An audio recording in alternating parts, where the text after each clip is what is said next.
எஜமானன் நீங்க தானே, என் எஜமானன் நீங்க தானே, எஜமானன் நீங்க தானே, என் எஜமானன் நீங்க தானே. உன் கரத்தையே நோக்கிடுவேன் என்னை என்றும். ஆண்டவராகிய இயேசு கிறிஸ்துவின் நாமத்தினாலே உங்கள் யாவருக்கும் 2182வது காலை மன்னா செய்தியின் மூலமாக உங்களை சந்திப்பதில் மிக்க மகிழ்ச்சி அடைகிறேன். தேவனாகிய கர்த்தர் இந்த இரவு முழுவதும் பாதுகாத்து அற்புதமாய் ஒரு புதிய நாளை தந்திருக்கிறார். அவருக்கே மகிமை உண்டாகட்டும். தொடர்ந்து இந்த காலை மன்னா ஊழியங்களுக்காக உங்களுடைய ஜெபங்களிலே ஜெபிக்கும்படி கேட்கிறேன். விசேஷவனமாய் இந்த நாளிலும் நாம் யாருக்காக ஜெபிக்க வேண்டும் என்று சொன்னால், படித்து முடித்து வேலை இல்லாதவர்களுக்கு கர்த்தர் நல்ல வேலையை கொடுக்கும்படியாக, பதவி உயர்வுக்காய் காத்திருக்கிறவர்களுக்கு வேலையில பதவி உயர்வு கிடைக்கும்படியாக ஜெபிப்போம். தேவன் பெரிய காரியங்களை செய்வாராக.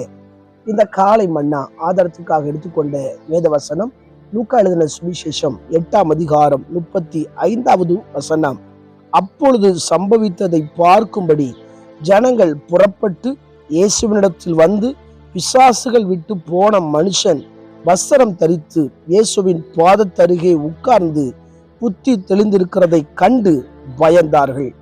எனக்கு பிரியமான கர்த்தருடைய பிள்ளைகளே, அன்பார்ந்த தேவ ஊழியர்களே, அருமையான நண்பர்களே, கடந்த சில நாட்களாகவே இயேசுவின் பாதத்தருகே வந்தவர்கள், இயேசுவின் பாதத்தில் விழுந்தவர்கள், இப்படி என்று சொல்லி பல காரியங்களை நாம் தியானித்துக் கொண்டு வருகிறோம். இங்கே ஒரு மனிதன் இருக்கிறார். அவனுக்கு அநேக பிசாசுகள் பிடித்திருந்தது. அவனுடைய பெயர் லேகியோன்.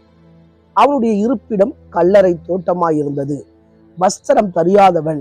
விலங்குகளினால சங்கிலினால அவனை கட்ட முடியல. அவ்வளவு பிசாசுகள் அவனுடைய சரீரத்துக்குள்ளாக இருந்தது. இயேசு கடல் வழியாய் பிரயாணப்பட்டு அந்த மனிதனுக்கு போய் ஒரு அற்புதம் செய்கிறார். அந்த மனிதன் இயேசுவை பார்த்தவுடன் அவர் பாதத்தில் விழுகிறான்.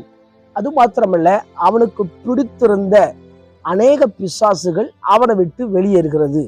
நீங்கள் இந்த வசன பகுதியை நீங்கள் வாசிப்பீர்கள் என்று சொன்னால், இவனுடைய மேலான சம்பவம் சொல்லப்பட்டிருக்கிறது. இயேசு அந்த மனுஷனுக்கு காணப்பட்ட அந்த பிசாசுகளை துரத்தின பின்பு அந்த மனிதன் இயேசுவின் பாதத்தருகே உட்காருகிறான். இதை ஜனங்கள் எல்லாரும் கேள்விப்படுகிறார்கள். இதை பார்க்க வருகிறார்கள். இவன் புத்தி தெளிந்திருக்கிறதையும் இயேசுவின் பாதத்தில் உட்கார்ந்ததையும் அதை கண்டு ஜனங்கள் பயப்படுகிறார்கள். இந்த மனுஷன் இப்படி இருந்தானே, பிசாசுகளினால வேதனைப்பட்டானே, அந்த பகுதியில போக முடியாத இவ்வளவு போராட்டத்தில் இருந்தானே சொல்லி ஜனங்கள் எல்லாம் ஒரே ஆச்சரியம். ஆனால் இந்த மனிதனுக்காக இயேசு அற்புதம் செய்கிறார். நம்முடைய வாழ்க்கையில கூட இன்றைக்கு இயேசுவின் பாதத்தில் அமர வேண்டும். சில நேரங்கள்ல பல போராட்டங்களில் இருந்து இயேசு ஒவ்வொரு நபருக்கும் அற்புதங்களை செய்திருப்பார். அந்த போராட்டங்கள் நீங்கின பின்பு உட்கார வேண்டிய இடம் எது கேட்டால் இயேசுவின் பாதத்தருகே. இவன் இயேசுவோடு இணைந்து ஊழியம் செய்ய விரும்புகிறான். இயேசு சொல்லுகிறார், நான் உனக்கு செய்தவைகளை உன் வீட்டுக்கு போய் சொல்லு என்று சொல்லுகிறார். ஆனால் இவன் பட்டணம் முழுவதும் சொல்லுகிறான். இன்றைக்கு அநேகருடைய ஜீவியத்தில் இயேசுவின் பாதத்தில் இருப்பது கிடையாது. ஆண்டவர் ஏன் சுகம் கொடுக்கிறார், ஏன் பிசாசின் கட்டுகளிலிருந்து விடுதலை கொடுக்கிறார் அப்படி என்று கேட்டால், அவருடைய பாதத்தில் உட்கார வேண்டும் என்று சொல்லி, ஜனங்களுக்கு அறிவிக்க வேண்டும் என்று சொல்லி. இதை பார்த்து கொண்டிருக்கிற உங்க வாழ்க்கையில இயேசு பலதரப்பட்ட காரியத்திலிருந்து உங்களுக்கு விடுதலை கொடுத்திருப்பார் என்று சொன்னால், நீங்கள் உங்கள் குடும்பத்தாருக்கு சொல்ல வேண்டும், நீங்கள் உங்கள் பட்டணத்துக்கு சொல்ல வேண்டும். இன்றும் அநேக கிராமங்களில பட்டணங்களில அநேக பிசாசு பிடித்தவர்கள் இருக்கிறார்கள். அவர்களுக்கு தூக்கம் இல்லாமல் சரீர ரீதியாய் மன ரீதியாய் போராட்டத்தை சந்திக்கிறார்கள். அவர்களுக்கு நீங்களும் நானும் சொல்ல வேண்டும். எனவே இந்த மனிதன் இயேசுவின் பாதத்தில் அருகே உட்கார்ந்திருக்கிறான். நாமும் இயேசுவின் பாதத்தருகே உட்கார்ந்து வசனங்களை கேட்க வேண்டும், அவரிடம் ஜெபிக்க வேண்டும், இந்த தேசத்துக்காக திறப்பிட நிற்க வேண்டும். இன்றைக்கு நாம் அர்ப்பணிப்போம். எங்களை நேசிக்கிற நல்ல தகப்பனே, இந்த வேலைக்காக வருகிறோம். தொடர்ந்து கேட்ட வார்த்தையின்படி ஆண்டவரை நாங்கள் உங்களுடைய பாதத்தருகே உட்கார கர்த்தர் கிருபை பாராட்டுவீராக. தொடர்ந்து இந்த காலை மன்னா நேயர்களை ஆசீர்வதிங்க.